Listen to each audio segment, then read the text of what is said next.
I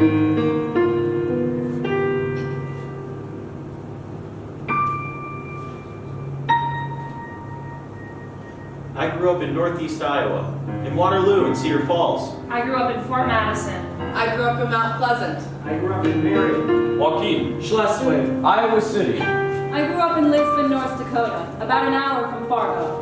I grew up in Evans, Utah. I grew up in Cicero, Illinois.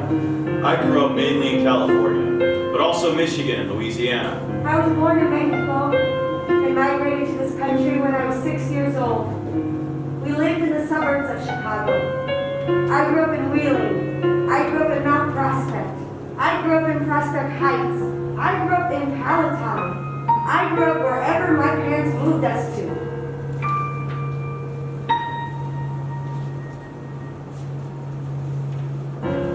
In a small town, there's a lot of time. So I read everything. And I was a cheerleader, and a future business leader of America, and a future homemaker of America, and a Girl Scout.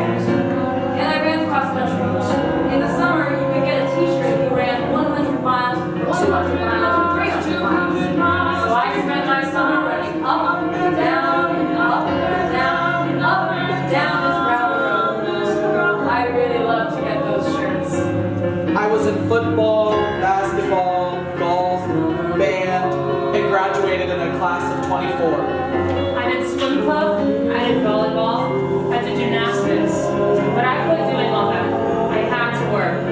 I was still valedictorian. I loved music. I had a Monkeys 45. I played it over and over and over and over. And I wrote Davy Jones a letter that I wanted to marry him. We had a big family, 3 step-siblings, a half-brother, and a stepdad I called Dad because he took care of me. I was very shy. Very shy. I didn't talk a lot, but I thought a lot. I was just angry at the world. I played baseball. It was a very big source of joy for me. I was always the first one to show up, the last one to leave, did whatever needed to be done. Helped whoever needed help. Other kids' parents told my mom, your son's a real leader. And I thought it was just what you're supposed to do. I was the 4th of 5 boys. I was the captain of the baseball team. My favorite band was Led Zeppelin. My favorite book was Last of the Mohicans. I was an only child. I was bookish. I loved history, horror, Stephen King. Couldn't get enough of Stephen King. A little bit of sci-fi and fantasy, and the classics. To Kill a Mockingbird, The Lord of the Flies, The Great Gatsby. I just ate it up.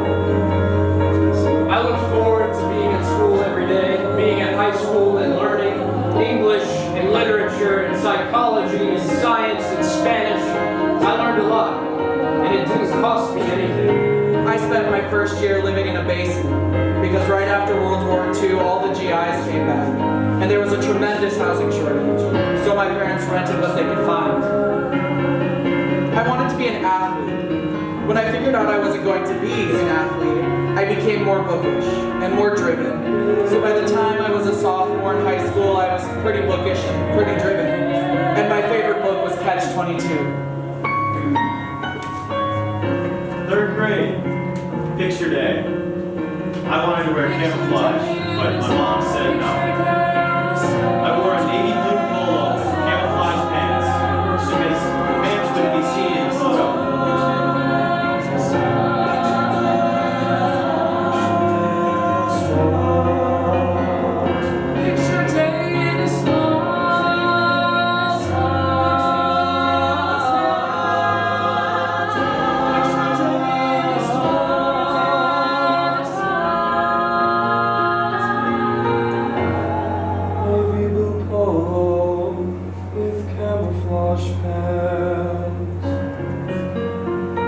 But I knew they were there.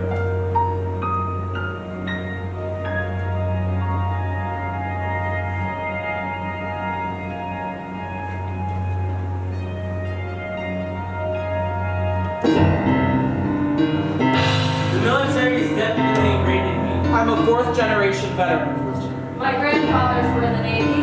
My grandfather was a Marine. So my grandfather was drafted, but was never sent anywhere. My dad went to Desert Storm. My grandfather served in the Navy in World War II.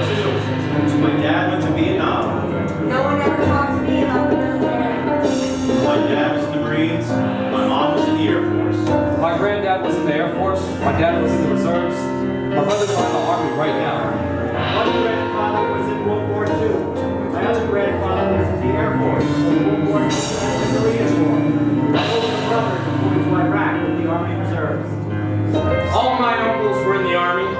One grandfather, one of my aunts. My stepmom's sister-in-law was an officer in the Air Force, and her dad was in the Pacific in World War II. My father served in the Navy in World War II, but it wasn't expected of me.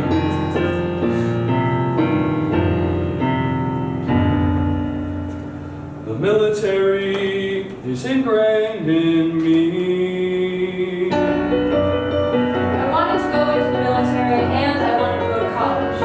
The Naval Academy is both. I signed up between my junior and senior year.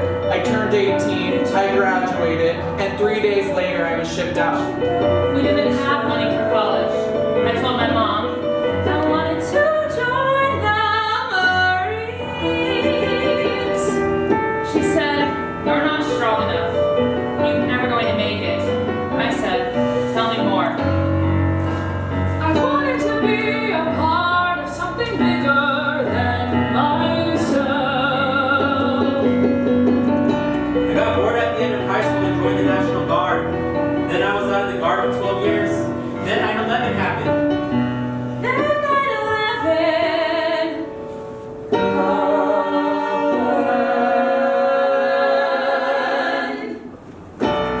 I was always interested in the military. I was removed from my home.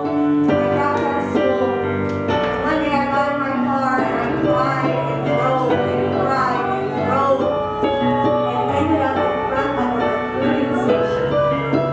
It was a godsend. We have a lot of freedoms that other countries don't. I wanted to find my own way to give back. I had to get out, make a change, and find myself. I was a store manager at Walgreens. Hated it. Absolutely hated it. When September 11th happened, I'd already done 5 years in the reserves, but I just had to do something. I was 17 and my mom wouldn't sign a paper for me to join the Marines. I asked my dad and he said, "Yeah, sure." It was August 1969. I could either enlist or be drafted. I joined the Army. I joined the Navy. I joined the Air Force. I joined the Marines. I joined the National Guard. And And I have stories.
Started my deployment just outside Fallujah. It seems like all the forces in Iraq were there in Fallujah.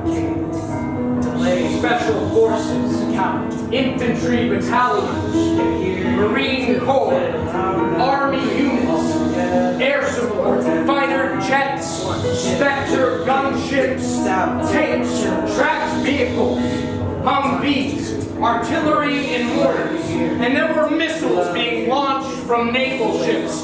It seems like the whole weight of the U.S. military was pouring down on Fallujah.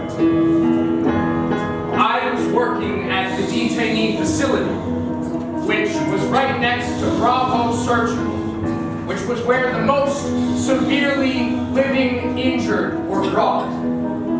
Flying in on the back of Humvees, torn up and medevaced in helicopters, or operated on right there. Right there. Right there. How many lived? How many died?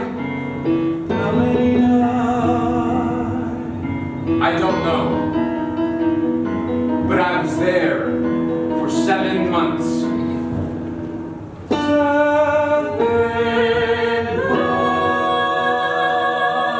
months. Just outside Fallujah.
I was an aircraft mechanic.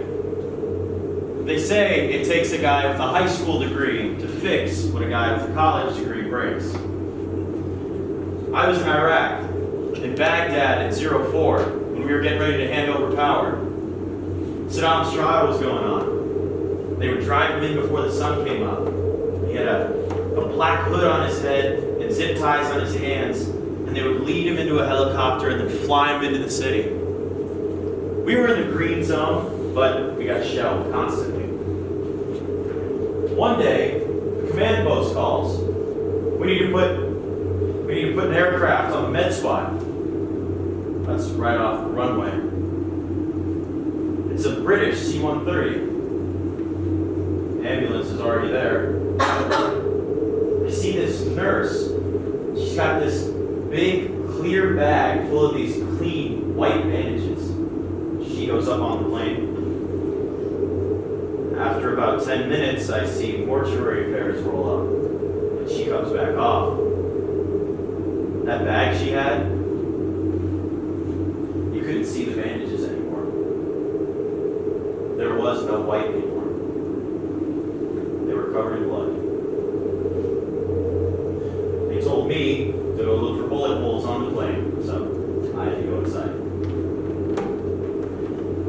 I see mortuary affairs pushing, pulling, inserting this man into a bag, and there's stuff everywhere. Blood and brain matter, everything.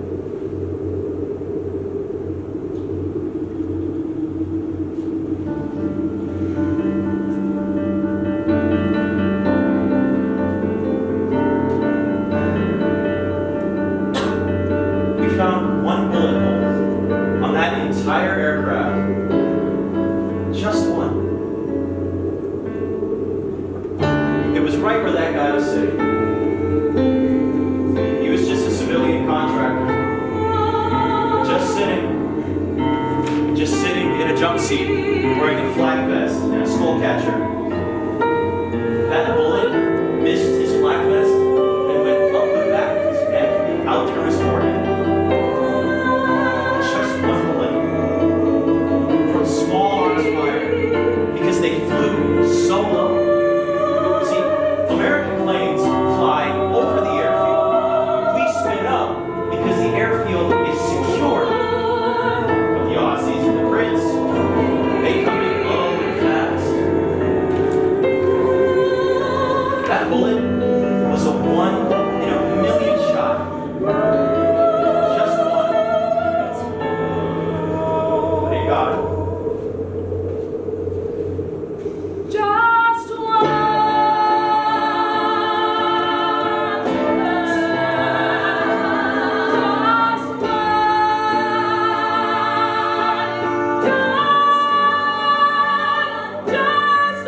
When you graduate from the Naval Academy, you have to choose the Marine Corps or the Navy. I never really seriously considered the Marine Corps. I had enough mud in North Dakota. The thing about the Navy is that you deploy. Regardless, you're going to deploy. I was on a destroyer first for about 3 years, first lieutenant. I was in charge of the boatswain's mates and the undesignated seamen. They do the classic sailor jobs, putting the anchor in the water, pulling the anchor up, putting the smaller boats in the water, driving them, bringing them up, tending to the lines mooring, getting underway, painting and exterior maintenance of the ship, standing watch on the bridge. They still use a bosun's pipe for all hands and mess call and things like that. After that, I was assistant chief engineer and the ship's legal officer, because there aren't enough JAGs, judge, advocate, and generals, to put on every ship. So they trained a bunch of junior officers in some basic law. You learn how not to do an illegal search procedure. You get notary powers. I was the ship's lawyer, even though I wasn't a lawyer. The second ship I was on was an LHD, a landing helicopter dock, a multi-purpose amphibious assault ship. It looks like a small aircraft carrier. You can't land Navy jets on them, but you can land Harriers and helicopters because they can land vertically. They don't bounce around the way a smaller ship does, which is good for somebody like me who gets seasick. I was also Combat Information Center officer and for a couple of months acting navigator. I never experienced combat. It's very unusual for ships to be engaged in combat.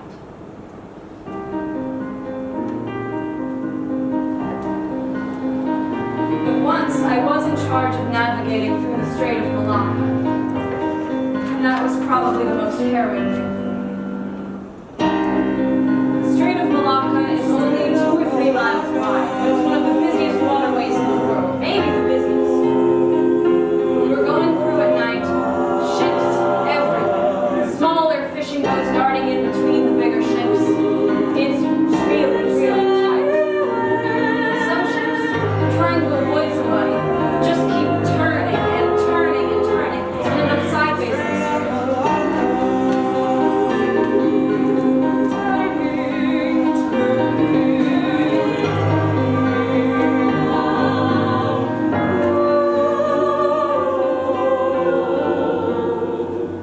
Then run aground.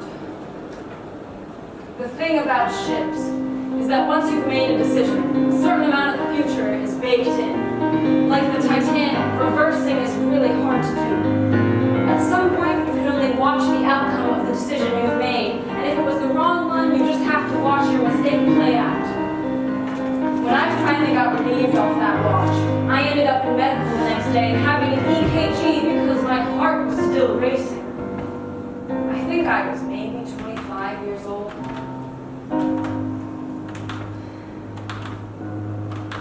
But it wasn't all stressful. Magical things happen sometimes. Once, when we were on one of my ships in the Middle East, on the ocean, I was on the bridge with the big glass windows so you can see all around. And suddenly, there was this flight of dragonflies. Dragonflies everywhere. Every single thing that stuck out of the ship covered in dragonflies. And we were zooming along 15 or 20 knots, and I could see their little faces. They were hanging on for dear life. And then it started raining. Just out of the blue, coming up into the desert. We got this heavy rain,